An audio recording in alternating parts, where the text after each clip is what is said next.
Bonjour à tous, je suis ravie de vous retrouver pour ce nouvel épisode des couleurs de la Bible. Plusieurs guérisons miraculeuses accomplies par le Christ sont décrites dans les évangiles. Hommes et femmes, aveugles, paralysés, possédés, quel sens leur donnent les peintres? Découvrons ensemble aujourd'hui 2 tableaux et leur symbolique. Alors, Le Greco, un artiste extraordinaire de la fin de la Renaissance, qui vit en Espagne, a peint la guérison des aveugles. Ce miracle est parmi les plus connus et il est largement représenté dans l'art. Ici, le peintre se réfère à plusieurs moments dans les évangiles. Au premier plan, le Christ, avec son habit pourpre et son manteau bleu, guérit 2 aveugles, comme l'écrit Matthieu. L'un d'eux s'agenouille devant lui, alors que le deuxième a déjà retrouvé la vue. Il est représenté à gauche, vu de dos. Il lève la main vers le ciel comme pour expliquer la nature de ce miracle. Les 2 personnages au premier plan pourraient bien être les parents de l'un des aveugles, l'aveugle né, que l'on retrouve dans l'évangile de Jean. À droite se trouvent les pharisiens, qui ne croient pas au miracle accompli par un homme le jour du sabbat. Parmi eux, un personnage vu de dos fait pendant à l'aveugle guéri. Il manifeste l'intérêt du Greco pour les poses sophistiquées, avec un clin d'œil à l'Antiquité et à la sculpture antique, interprétée avec des proportions allongées et avec beaucoup de raffinement.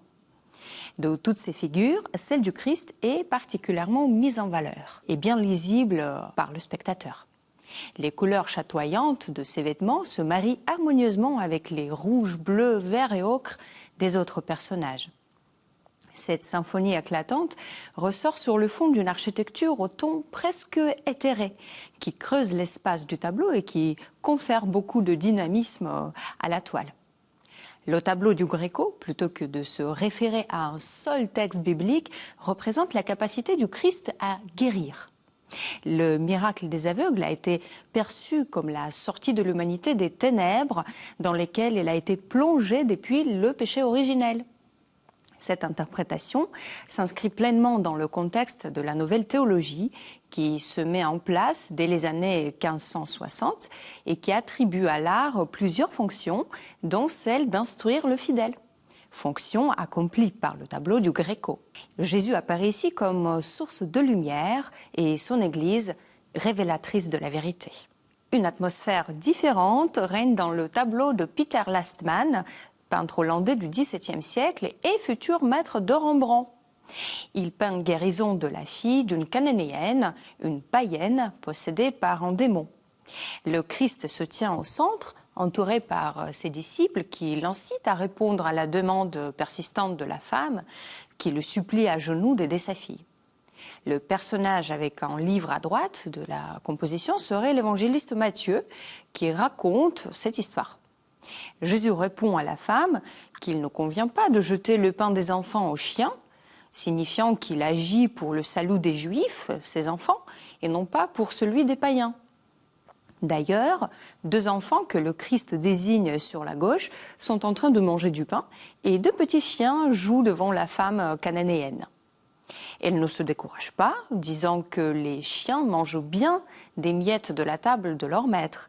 Et le Christ, voyant la grandeur de sa foi, guérit sa fille, qui n'apparaît d'ailleurs pas dans ce tableau. Sa présence n'est pas indispensable car Jésus peut guérir par une simple parole et à distance. Les personnages qui ressemblent à des villageois, les chiens et les enfants, font ressembler cette scène biblique davantage à une fête de village. Les figures humaines sont robustes, corpulentes, moins sculpturales que les silhouettes élancées du Greco. La palette est aussi différente. Les tons bruns et ocre, très terrestres, renforcent la simplicité et le naturel de la scène. Ancrer les récits bibliques dans le quotidien, pour les rendre plus accessibles aux spectateurs, cela fait partie de la tradition hollandaise. Ainsi, nos personnages, sauf peut-être Jésus, portent des vêtements contemporains et le turban de la femme reflète une mode orientaliste qui se trouvera plus tard dans les tableaux de Rembrandt, illustre élève de Lastman. 2 guérisons accomplies par Jésus sont peintes ici de 2 manières différentes. Le tableau du Greco est onirique, gracieux, chatoyant. Celui de Peter Lastman, naturaliste et ancré dans la vie humaine. Je vous remercie de nous avoir suivis aujourd'hui. N'hésitez pas à partager cette émission à partir du site ktotv.com ou à partir des réseaux sociaux. Et je vous retrouve la semaine prochaine.